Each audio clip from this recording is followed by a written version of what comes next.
Salut à tous et bienvenue sur Tarif et News semaine 31 avec, eh bien, évidemment, des Thousand Son et des Granite. Vous voyez, je fais très attention à mon accent. Alors, on va avoir cette boîte X-Fire qui va s'appeler Malfeu en français. Donc, est-ce que c'est une boîte qui est intéressante? Eh bien, oui, forcément, ces boîtes-là sont toujours intéressantes, mais c'est pas la seule question qu'il faut se poser.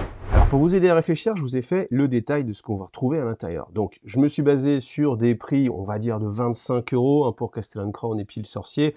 C'est plus dans les 30 € maintenant, voire un peu plus, mais bon, on va rester sur 25 €. On va partir un petit peu small, et puis on va voir que ça reste quand même intéressant, forcément. Donc, si on regarde du côté des Thousand Son, déjà information, vous avez la grappe d'amélioration pour les Zangor, ce qui vous fait 10 € de plus d'économiser, entre guillemets, et vous arrivez à un total de 140 € uniquement pour les Thousand Son. Ce qui fait que là, vous dites, waouh, c'est génial, j'ai tous les Grenades de gratuits. Alors, effectivement, vous avez tous les Grenades de gratuits. Alors maintenant, est-ce que c'est intéressant d'avoir tous ces grenades de gratuits?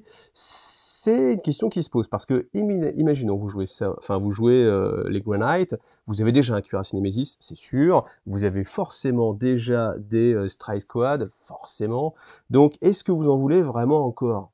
Pas forcément. Ce qui vous intéresse plus, vous, c'est effectivement en fait Castellan Crown, et encore si vous avez envie de le jouer, ou si la figurine vous plaît, les règles on les a pas encore, donc c'est un peu difficile de prévoir, mais voilà, et si vous êtes collectionneur, juste, est-ce que vous voulez vous retaper du cuirassier et puis de la Stray Squad? Pas sûr.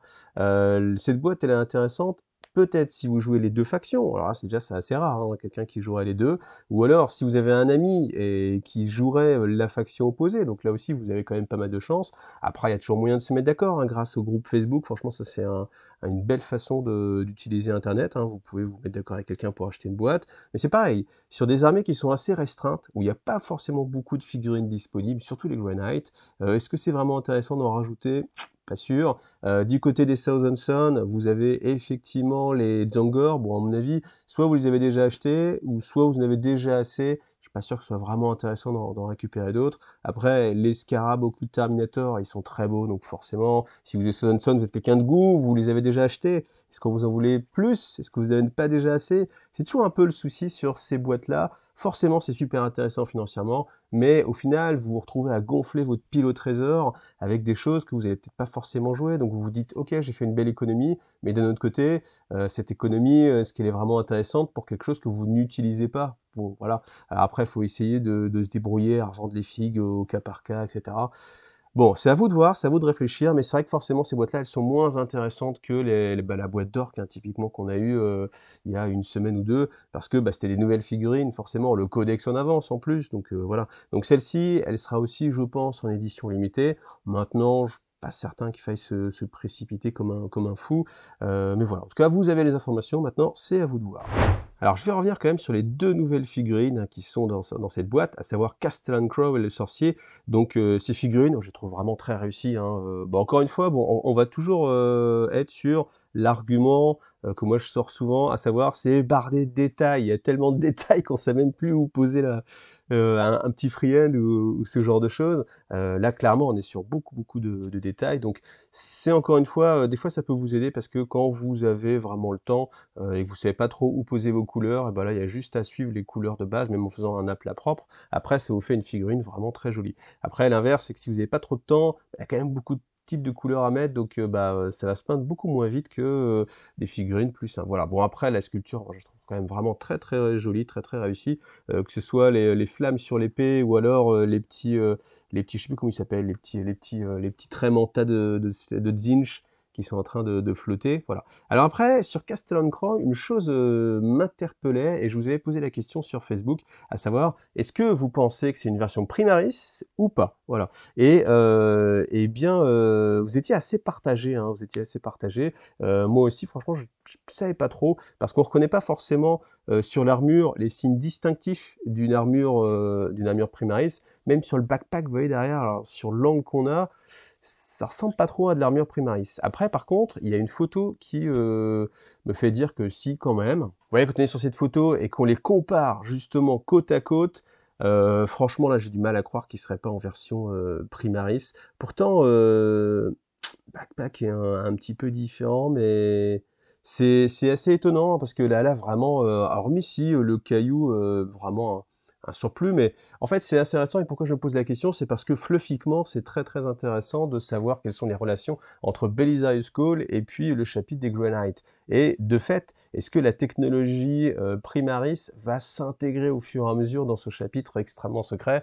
Est-ce qu'eux-mêmes veulent partager, entre guillemets, leurs secrets avec Belisarius Cole en faisant des petits échanges de technologie? Ça, c'est quelque chose qui m'intéresse vraiment et qui m'interpelle et que je pense que je vais lire en priorité dans les codex à venir. D'ailleurs, justement, parlons-en. Donc, vous aurez bien sûr 2 codex, un pour les Grey Knights au prix de 37,50 €. On commence à avoir l'habitude, toujours le même tarif. Vous avez aussi la version collector, hein, sans marquer Warhammer 40 000 dessus, et le petit carré au-dessus de codex. Et puis la même chose pour les Thousand Sons, donc les 2 codex qui sortent en même temps. Donc, quand on est un reviewer YouTube, ça va faire beaucoup de boulot. Je sais pas, déjà que j'ai même pas eu le temps de faire celui sur les sorts de bataille, et Chardon aussi, ça fait beaucoup de choses à faire. Donc je ne sais pas sous quelle forme je vous le ferai, peut-être une version vraiment assez rapide. Mais c'est vrai que ce qui m'intéresse, c'est la façon dont ça va être traité fluffiquement, les Primaris et les Grey Knights. Est-ce que ça va rester de côté? Est-ce qu'il est vraiment primarisé? Est-ce que juste il est sculpté un peu plus gros, comme ce qu'on a vu avec les personnages du chaos? Voilà. Ou est-ce que je vais juste être déçu quand, de la même façon que quand j'avais lu le Codex d'Archangel, où j'étais vraiment interpellé par comment vont traiter en fait les Primaris, comment les Primaris vont être traités au sein de la Deathwing et du cercle intérieur. Et puis bon, au final, c'est assez éludé. Moi, je m'en étais fait une grosse histoire et finalement, c'est assez éludé, en mode, bon, allez, ok, ils sont sympas, ils font du bon travail, ok, allez, on les intègre, et puis n'en parlons plus. Donc voilà, j'étais un petit peu déçu, j'étais un peu resté sur ma faim. J'espère que là, il y aura quand même un petit peu plus de choses. Et puis moi, j'aimerais bien que, fluffiquement parlant, il y ait un chapitre qui vraiment s'oppose un peu comme ça au Primaris. Même si on est en mode super fantasme, allez, j'y vais. C'est le seul chapitre qui ne passe pas en mode Primaris. Un jour, on s'aperçoit qu'il y a un problème avec les Primaris, que Belisarius Cole est corrompu et c'est les seuls qui ont la souche primordiale, et avec les custodes et ainsi de suite. Bon, ok, là, je délire complètement, mais ça fait du bien aussi de délirer un petit peu. Alors, et en parlant de délire, voilà, 25 € pour les sets 2D. Je trouve toujours que c'est un prix qui est très conséquent pour des dés. Mais bon, en tout cas, ils sont gravés, voilà, vous avez le choix. Les sets de cartes, 20 €, ça on a toujours l'habitude. Donc c'est des packs de cartes, par contre là, faut essayer de se dépêcher de se les procurer, parce que en français, bah, il y a un tirage qui est très faible, et une fois que le tirage est épuisé, ce qui arrive très vite, eh bien, il n'y a pas moyen de les recommander. Donc voilà, n'hésitez pas si ça vous intéresse. Alors, ensuite, du Blood Bowl, avec des packs de cartes. Donc là, 21 € ce pack de cartes. On peut se poser la question, pourquoi lui 21, pourquoi les autres 20, sachant qu'en plus il a l'air d'avoir moins de cartes. Bon, ça Alors, je me pose la question, mais au final j'arrête de me poser la question, parce qu'il n'y a pas vraiment de réponse. Ensuite, les dés, 12 €, voilà. Et puis le terrain, 37 €. C'est des terrains qui sont assez jolis, hein, assez sympathiques. Alors, on a notre Forge World, donc ça je vais passer assez vite, Seigneur des Anneaux. C'est quelque chose que je ne suis pas personnellement. Et puis, on a pas mal de bouquins. Alors, c'est des bouquins qui sont déjà sortis et qui ressortent. Vous voyez, Infinite and the Divine, ça je l'ai déjà lu en français. Donc, je me demande pourquoi ils le remettent sur Warhammer Community, comme si c'était une nouveauté, alors qu'au final, c'est juste une ressortie. Je ne sais pas trop, je ne comprends pas. Donc, si vous avez l'info, je le veux bien. Par contre, ce qui est intéressant, c'est que là, on a une news réservée aux Frenchies, avec Fléau Divin et Farsight qui sortent en français. Donc c'est une des premières fois où je vois qu'il y a une news Warhammer Community qui est adressée exclusivement à un pays. Donc est-ce que c'est parce que dans les cookies ils ont bien vu que j'étais français et vous auriez la même chose, je sais pas, en allemand peut-être, ou est-ce que je sais pas, je n'ai pas d'idée, faudrait que je fasse le test. Mais en tout cas, 2 romans, donc Fléau Divin, ça va être 15 € et Farsight avec l'Empire des mensonges, ça va être 14 €. Donc ça, c'est 2 romans assez intéressants. Alors pour moi, parce que j'ai lu les 2 premiers de Sombre Imperium, et là c'est la conclusion, c'est une série en 3 tomes, donc ça peut être intéressant de voir comment ça se conclut. Et Farsight, c'est pareil, j'ai lu le premier, c'est pareil, j'avais été un petit peu déçu parce que ça va jamais assez loin, hein, pour moi. Enfin si, il y a quelques fois où ça va où c'est très bien, genre par exemple L'Infini et le Divin, je le conseille, c'est un très bon livre. Le premier Farsight, c'était intéressant parce qu'on apprenait pas mal de choses, mais ça allait pas assez loin. On n'avait pas la promesse tenue de quel est le secret de pourquoi Farsight est passé en mode renégat par rapport à l'Empire Tau. Et là, j'espère que dans l'Empire des mensonges, bah, justement, on aura la fin de cette histoire. Donc du coup, je sais pas, je pense que je vais commencer par Farsight.